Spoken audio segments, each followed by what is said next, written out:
There seems to be no end to the tourist attractions of Australia, of which we are now being advised and informed by various tourist bureaus of the states of Australia.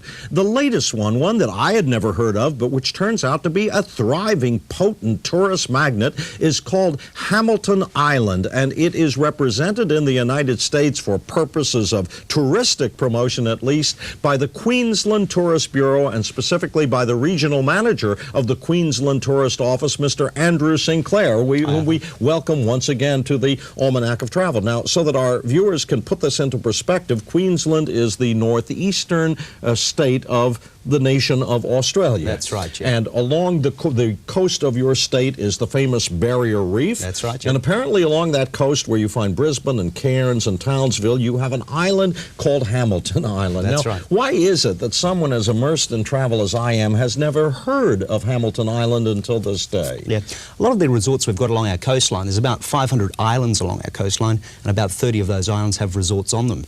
Hamilton's fairly new. It's only was completed construction. Well, they're always adding to it all the time, but it only really began in the early 1980s, so it's only about less 5 than years, 5 years old at that's this right, moment. Yeah, so it's fairly new still. Oh, I sigh a breath of relief because I was beginning to wonder about myself. But you have islands all up and down the Queensland coast on which there are hotels. That's right, yeah. Now, on Hamilton Island, you seem to have several hotels of different categories, but they are apparently all operated by the same group. That's right, yeah. One man basically owns the resort, and there are different standards of accommodation in the resort itself. There's about maximum capacity for guests, if every bed was filled, would be about 1,200 people throughout those different standards. Some of the condominiums on the island are actually owned by people and then are let back to the resort to let out to tourists. So it's a condominium situation where they're put back into the central letting pool, but it's basically owned by one man. What percentage of the island is occupied by the hotel resort facilities? I can't tell from your literature how large this island is. You've been there several times, haven't about you? 3 times I've been there, Arthur. It's about 1,200 acres in size,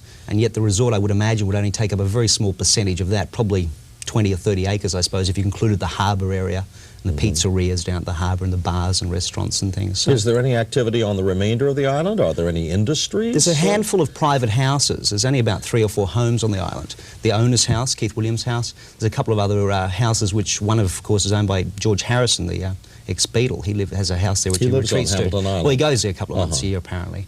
The other activities on the island include, for example, the fauna park, and there's this, it's a whole community. There's an airport with the terminal. There's the fauna park, the fauna reserve, where they've got lots of Australian animals. And how far off the coast, the mainland, rather, of Australia is it? Yeah, it's fairly close to the mainland. You can actually see the mainland from the resort. From memory, it's about 8 miles. So you take a ferry to get there? Well, you either take the ferry out from the mainland or fly directly onto their own jet strip, which they've built on the island. From which major city of the Queensland coast? Where is it located in respect to the north-south direction of the coast? Well, if United States visitors were coming to Australia, they could come in through Cairns and then travel south from there. It's about a 40-minute domestic flight south of Cairns, jet service, 737 normally, landing straight on the island itself. Which means it is in that wonderful climactic area of Australia where it is always warm, That's right, yeah. And very warm in our winter months in December, January, and February. That's what we find is a lot of people want to come down at that time to get away from the cooler weather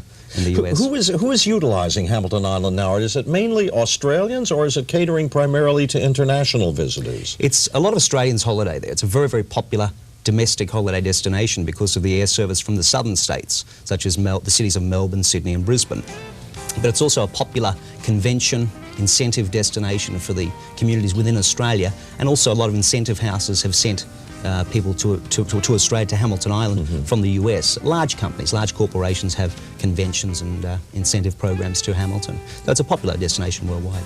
When you are on the island, are you any closer to the Great Barrier Reef than you would be if you were at a hotel on the mainland of Australia? I noticed that in the address for Hamilton Island, they say Hamilton Island, Great Barrier Reef, Queensland, Australia. That's Are right, you just a few feet away? Yeah, well, you're a bit closer to it, but there is some fringing coral around the beaches of Hamilton Island. The best reef to see, though, is probably about a 45-minute boat ride from the resort, a high-speed catamaran or a high-speed wave-piercing boat which will take you out to the reef. So about 45 minutes to an hour. And do you see the reef from the boat, or do you have to put on scuba equipment? We to put do on that? scuba equipment, go snorkeling, or they've even got the semi-submersible submarine out there. So once you get out there, you can transfer onto that and see the coral out the reef. We hear from your tourist office and from all the Australian tourist interests constantly about the Great Barrier Reef. That's right, Chair. Now, what does one see when one looks at the Great Barrier Reef? Does one see an immense coral formation underneath you, or do you simply see a concentrated array of exotic fish life and underwater plants and the like? What does it look like, the Great Barrier Reef? Well, to start with, it's 1,200 miles in length. And to put that in perspective, it's the only living thing that can be seen, I think, from space. That's the size of the reef. It's very immense. The areas of the reef are quite varied as well. The professionals will tell you, the marine biologists and people will tell you this area's got this type of coral, but there's over 400 different types of coral to be seen, so it's very dependent on the area you go to. Once out there, if you're snorkeling, scuba diving, or using one of the semi-submersible submarine rides, you can experience the colours, the clarity of the water, and the types of fish out there. That's what I think it is. The first time I ever went there, it's just a memory that I've still got in my mind when I first went there a few years ago, that it's so clear, there's so many different types of colour in the coral and different types of fish. It's very impressive.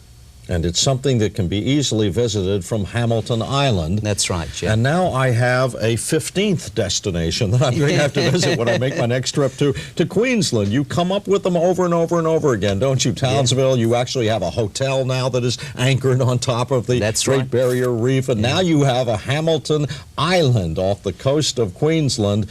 And what an array of riches you have to promote to the American traveling public. If any of our viewers want to learn more about Hamilton Island, this less than 5-year-old island off the coast, you write to Hamilton Island, Suite 418. I assume that's the office of the Queensland Tourist Board at its address in Los Angeles, California, that now appears upon our screen. Or if you would prefer, you can make a phone call to a toll-free number, 1-800-HAMISLE, H-A-M-I-S-L-E, and Andrew Sinclair, who is Regional Manager of the Queensland Tourist Board of Australia, that being a giant state of Australia, probably the size of France or Germany, he will respond with all sorts of compelling literature about Hamilton Island. And for introducing us to a new Australian destination, we thank you very much. Thank you very much, Alan. And we'll be back with another guest in just a moment.